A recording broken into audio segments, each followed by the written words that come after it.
Hello. इस video में भी हम लोग ट्रायंगल की जो साइड के ऊपर डिस्कशन है उसको कंटिन्यू करेंगे और साइन रूल कोसाइन रूल वगैरह डिस्कस करेंगे। तो इस क्वेश्चन में आपको ये बोल रखा है कि आपके पास एक आइसोसेलेस ट्रायंगल है। आइसोसेलेस ट्रायंगल का मतलब दो साइड का लेंथ सेम होगा और वो आपको क्वेश्चन में 8 और 8 दे रखा है। How many acute angled and obtuse angled triangle can be made from this these और only integral values allowed for sides, मतलब साइड का जो लेंथ है वो सिर्फ इंटीग्रल वैल्यू ले सकता है। ये आपको बताना है कि कितना ऐसा एक्यूट एंगल्ड और ऑब्ट्यूज एंगल ट्रायंगल आप बना सकते हो। ऐसे क्वेश्चंस में सबसे पहले आप थर्ड साइड का इंफॉर्मेशन निकालो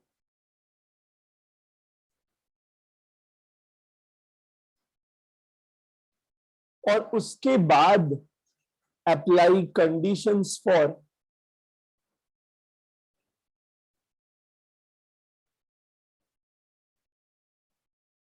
acute angled triangle and obtuse angled triangle। ठीक है, ये दो चीज आपको करना है। तो सबसे पहले आप थर्ड साइड का रिलेशन फाइंड आउट कीजिए। सबसे पहले आपको वो अप्रोच लगाना है। देखते हैं, आपको मैंने बताया था कि जो तीन साइड्स हैं आप उसको 8 और 8 तो दे ही रखा है, तीसरे वाले को x मान लीजिए।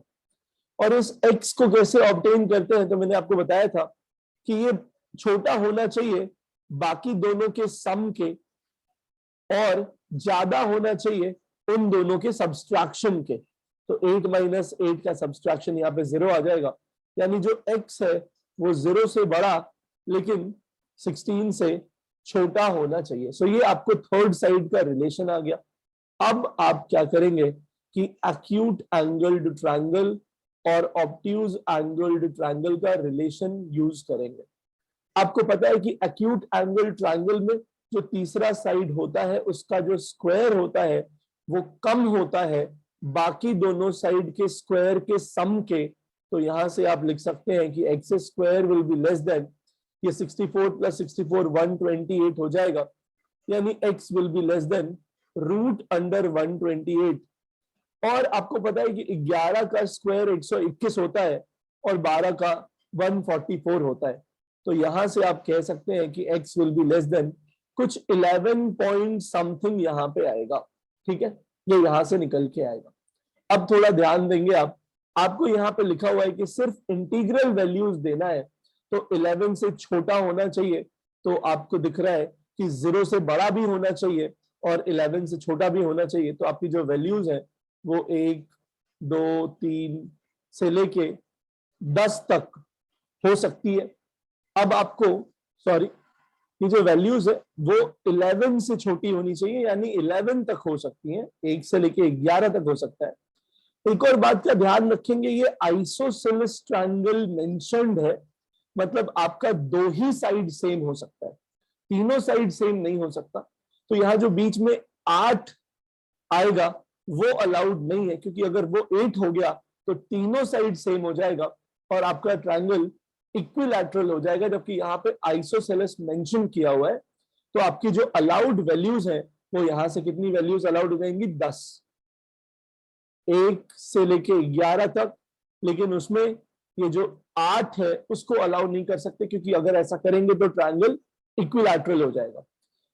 तो 10 वैल्यूज हैं जिसके लिए एक्यूट एंगल ट्रायंगल बनेगा। और अब ऑब्ट्यूज के लिए,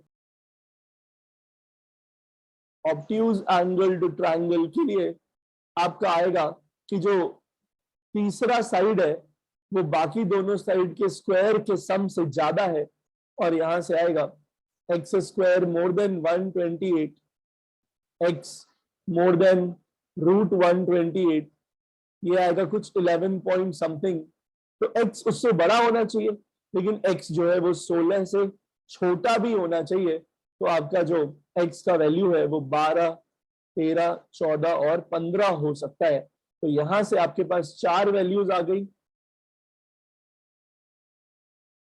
और ऑब्ट्यूज एंगल ट्रायंगल के लिए और एक्यूट के लिए आपके पास 10 वैल्यूज आ गई। तो एक्यूट एंगल ट्रायंगल 10 तरह का बना सकते हो आप, और ऑब्ट्यूज एंगल ट्रायंगल आप 4 तरह का बना सकते हो ट्रायंगल को आइसोसेलेस रखते हुए। अगेन एक सिमिलर क्वेश्चन है, आपको दो साइड दे रखा है 7 और 13, कितना ऑब्ट्यूज एंगल ट्रायंगल आप इससे बना सकते हो और साइड की वैल्यूज सिर्फ इंटीग्रल हो सकती हैं। कैसे सॉल्व करेंगे? तो पहले जैसा मैंने आपको बोला, पहले आप थर्ड साइड का इंफॉर्मेशन निकालेंगे। सपोज द 3 साइड्स आर 7, 13 और x, तो तीसरे साइड के बारे में आप कैसे निकालेंगे? इट विल बी स्मॉलर, ये छोटा होगा बाकी दोनों के सम के, और बड़ा होगा उसमें से जो बिगर वैल्यू है, जो बड़ी वैल्यू है, उसमें से आप छोटी वैल्यू को जब सब्सट्रैक्ट करेंगे तो जो आएगा उससे बड़ा होगा।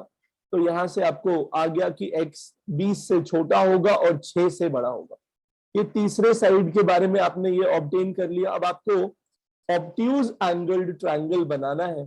आपको पता है कि जो साइड होता है तीसरा वाला ऑब्ट्यूज एंगल्ड में, वो जो बाकी दोनों साइड्स हैं उनके स्क्वायर के बड़ा सम के ज्यादा होता है। तो यहाँ पे आप दो कंडीशन निकाल सकते हैं। क्योंकि आपको x का वैल्यू नहीं पता तो आप एक बार 13 को सबसे बड़ा साइड मान सकते हैं। तो 13 का स्क्वायर x स्क्वायर और 7 स्क्वायर के सम से ज्यादा होगा।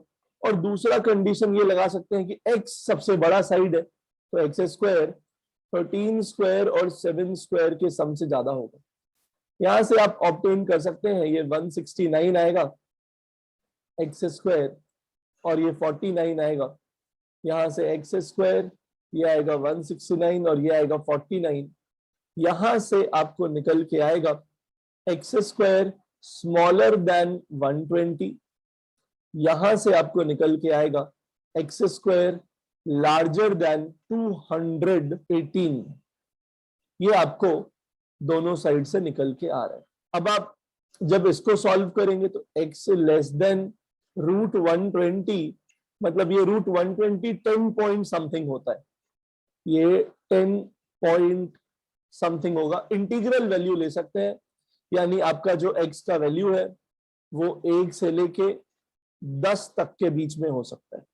पॉजिटिव रखना है, x साइड है, और यहां जो आपका x का वैल्यू है that will be more than root 218। 218 का जो रूट आएगा वो करीब करीब आप मान लीजिए 14 पॉइंट समथिंग आएगा। तो ये जो x है वो 14 पॉइंट समथिंग से यहाँ पे बड़ी वैल्यू ऑब्टेन कर रहा है। अब आपको x रखना कहां से कहां के बीच में है? 6 से बड़ी होनी चाहिए वैल्यू और 20 से छोटी होनी चाहिए। तो ये 1 2 3 4 5 6 तो यहां तक आप नहीं ले सकते। यहां से जो वैल्यू आप ले सकते हैं वो है 7 8 9 10, ये 4 वैल्यूज। 14 से बड़ी होनी चाहिए, 20 से छोटी होनी चाहिए। तो यहां से जो वैल्यूज आप ले सकते हैं वो है 15 16 17 18 19। ये 5 और ये 4 वैल्यूज मिला के आप टोटल 9 तरह का ऑब्ट्यूज एंगल्ड ट्रायंगल बना सकते हैं। अब हम लोग कुछ इंस्टेंसेस, कुछ सिचुएशन ऐसा भी देखने वाले हैं जहां पे साइड के लेंथ और एंगल को मिक्स कर दिया जाता है। वहां पे हम लोग साइन रूल या कोसाइन रूल यूज करेंगे। There are some instances where length of side and angle will be mixed,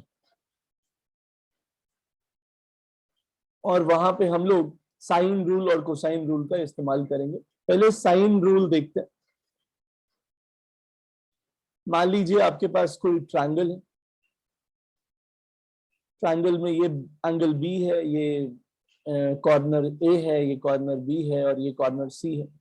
vertices B के सामने वाला, इसको भी मैं एंगल बी बोलने वाला हूँ, इसको मैं एंगल ए बोलने वाला हूँ, और इसको मैं एंगल सी बोलने वाला हूँ। बी के सामने का जो साइड है उसका जो लेंथ है मैं उसको स्मॉल बी कह देता हूँ। ए के सामने वाले साइड के लेंथ को स्मॉल ए, सी के सामने वाले साइड के लेंथ को मैं स्मॉल सी कह देता हूं। ऐसे केस में साइन रूल क्या कहता है कि ये जो साइड लेंथ है उसको अगर आप उसके सामने वाले एंगल के साइन से डिवाइड कीजिएगा तो ये हर केस में सेम आएगा। मतलब कि ए, ये length of side A divided by ये एंगल का साइन ले लिया आपने, length of side B divided by angle का आपने साइन ले लिया, sine B, length of side C सामने वाले एंगल का आपने साइन ले लिया। ये हर केस में सेम आएगा, ये हर केस में सेम आएगा। इसको हम लोग क्या कहते हैं, साइन रूल कहते हैं। इसको अप्लाई करने के लिए आपको साइन का जो वैल्यू है वो याद होना चाहिए। मोस्ट प्रोबेबली आपको याद होगा, मैं फिर से एक बार यहाँ पे ऐसे लिख दे रहा हूं। साइन 0 डिग्री 0 होता है, साइन 30 डिग्री 1/2 होता है, 45 1/√2 होता है, 60 √3/2 होता है और साइन 90 1 होता है। कॉस में इसका जस्ट ऑपोजिट कर देंगे, कॉस 0 1 होता है, कॉस 30 √3/2 होता है, 45 1/√2, 60 हाफ और 90 0 होता है। Tan theta sine theta by cos theta को बोलते हैं, तो 0/1 0 आएगा, 1/2/√3/2 1/√3 आएगा, ये 1 आ जाएगा, इसको डिवाइड करेंगे तो √3 आएगा और ये नॉट डिफाइंड।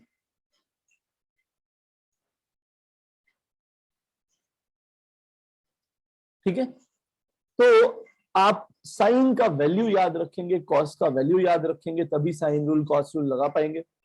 अगर साइन का वैल्यू याद नहीं रहता तो इसके लिए मैंने आपको पहले बताया है, जो 30 60 90 ट्रायंगल है उससे आप इसको याद रख सकते हैं। मान लीजिए एक ट्रायंगल है जिसमें ये एंगल 90 डिग्री है, ये 30 है और ये 60 है। तो मैंने आपको बताया था कि किसी भी 30 60 90 ट्रायंगल में जो बेस होता है वो हाइपोटेनस का आधा होता है। अगर ये 2 है तो बेस कितना होगा, 1। अब अगर परपेंडिकुलर की बात करें तो परपेंडिकुलर कैसे निकालेंगे, तो अपने को पता है हाइपोटेनस का स्क्वायर माइनस बेस का स्क्वायर और फिर उसका ले लेंगे रूट। तो ये यहाँ पे पाइथागोरस थ्योरम से √3 आ जाएगा। अब मान लीजिए आपको साइन थीटा निकालना है, तो साइन थीटा क्या होता है, परपेंडिकुलर बाय हाइपोटेनस। मान लीजिए आपको साइन 30 निकालना है, तो आपको पहले से पता है कि जो एंगल आप निकालते हो उसके सामने वाले को हम लोग परपेंडिकुलर कहते हैं, तो वो हो जाएगा 1। और हाइपोटेनस यहां से आप देख पा रहे हो कि 2 है, तो ये आ गया हाफ, वो आप यहां भी देख पा रहे हो। जैसे आपको साइन 60 निकालना है, तो अब 60 वाला एंगल ये है, आपको करना है परपेंडिकुलर बाय हाइपोटेनस। तो इसके सामने वाला जो साइड होगा उसको परपेंडिकुलर कहेंगे, उसका लेंथ कितना है, √3, और हाइपोटेनस क्या है, 2, तो साइन 60 √3/2 आ जाएगा। तो ये वैल्यूज आपको याद रखनी पड़ेंगी। ठीक है, तो कोसाइन रूल का क्या सिचुएशन है। वैसे ही आपको एक ट्रायंगल दे रखा है जिसमें ये एंगल को एंगल ए, इसको एंगल बी और इसको एंगल सी कहेंगे, उसके सामने वाले साइड के लेंथ को स्मॉल ए स्मॉल बी स्मॉल सी कहेंगे। तो ये यहां से आता है a² = b² + c² - 2bc cos है। कोसाइन रूल का यूज कहां पे करना है, जहां पे आपको दो साइड्स गिवन हो और एक उसके बीच का एंगल गिवन हो। मान लो आपको ये साइड सी गिवन है, ये साइड बी गिवन है और आपको ये एंगल ए गिवन है। तो अगर b पता है तो b² आ जाएगा, c पता है तो c² आ जाएगा, ये 2bc आ जाएगा और ये cos a भी आ जाएगा। तो यहां से आप ये तीसरे साइड के लेंथ को फाइंड आउट कर सकते हैं। अगर आपको दो साइड पता है, जैसे c पता है, a पता है, और आपको ये जो इंक्लूडेड एंगल है उन दोनों साइड्स के बीच का वो पता है, दैट इज एंगल b, तो अगर c पता है तो c², a पता है तो a², 2ac और ये cos b सब कुछ आ गया, तो यहां से आपको ये b² का वैल्यू भी मिल जाएगा। तो इस तरह से हम लोग कोसाइन रूल अप्लाई करते हैं। इस क्वेश्चन में आपको एक ट्रायंगल एबीसी दिया गया है और उसके अंदर दो साइड और एक एंगल आपको बता दिया हुआ है क्वेश्चन में, और एक दूसरे एंगल के बारे में आपसे पूछा गया है। तो एक बार पहले आप फिगर ड्रॉ कर लीजिए, एक आपको रफ आइडिया लग जाता है उससे। मान लीजिए ये ए है, ये बी है और ये सी है। बी के सामने वाले साइड को स्मॉल बी, सी के सामने स्मॉल सी और ए के सामने स्मॉल ए। एंगल सी आपको 60 डिग्री दिया हुआ है, ए का वैल्यू 4 दिया हुआ है, बी का वैल्यू 8 दिया हुआ है। तो अब हम लोगों को पूछा है कि ये एंगल ए के बारे में बताइए। अगर एक पर्टिकुलर एंगल के बारे में आपसे पूछ रहा है तो मोस्ट प्रोबेबली साइन रूल लगेगा। और जब तक आप यहाँ पे देख पा रहे हैं कि दो साइड ए और बी और उसके बीच का इंक्लूडेड एंगल आपको दिया गया है, तो कोसाइन रूल भी लगेगा। तो पहले कोसाइन रूल लगा के ये तीसरा साइड हम लोग निकाल लेते हैं। फॉर्मूला आपको पता है, C square is equal to A square plus B square minus 2ab cos C. ये फॉर्मूला लगेगा। C square is equal to A square हो जाएगा 16, बी स्क्वायर हो जाएगा 64, 2a इंटू बी हो जाएगा 32 कॉस 60। थोड़ा सा सिंप्लीफाई कर लेते हैं, ये आ जाएगा 80, ये आ जाएगा 64 कॉस 60 साइन 30 के बराबर होता है, दैट इज हाफ। ये आ जाएगा 32, यहां से ये आ गया 48, तो सी आ जाएगा √48। ये आपको ये तीसरे साइड का लेंथ मिल चुका है। बट मेरे से ये एंगल पूछा था तो साइन रूल लगाएंगे, a by sine a is equal to b by sine b is equal to c by sine c। अब आपको ये c पता है और ये साइन c भी पता है, ये a पता है, तो साइन a निकालना बड़ी बात नहीं है। a by sine a is equal to c which is √48 by sine c, sine 60 √3/2, तो ये 2 ऊपर चला गया। अब ये साइन a आपको निकालना है, ये यहाँ पे 2 बार में कैंसिल हो रहा है। √48 को आप क्या लिख सकते हैं? इसको आप लिख सकते हैं √48 को रूट अंडर 16 इंटू 3, और इसको आप ब्रेक करके लिख सकते हैं √16 इंटू √3। तो ये √3 ऊपर नीचे फिर कैंसिल हो जाएगा। 2 by sine a is equal to √16 into √3/√3, ये √3 कैंसिल होगा, √16 हो जाएगा 4, तो साइन a आ जाएगा, साइन a को यहाँ ऊपर लेके जाएंगे, ये 4 हो चुका है, 2/4 हाफ, और यहां से एंगल a आ जाएगा 30 डिग्री। साइन किस एंगल के लिए हाफ होता है? 30 के लिए होता है। ठीक है, थैंक यू।